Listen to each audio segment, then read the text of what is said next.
ஒண்ணுதான் இருக்குது.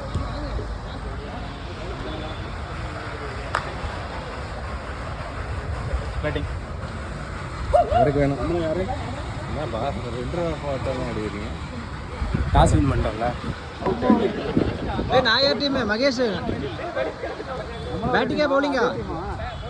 Bowling team. என்ன கணக்கு?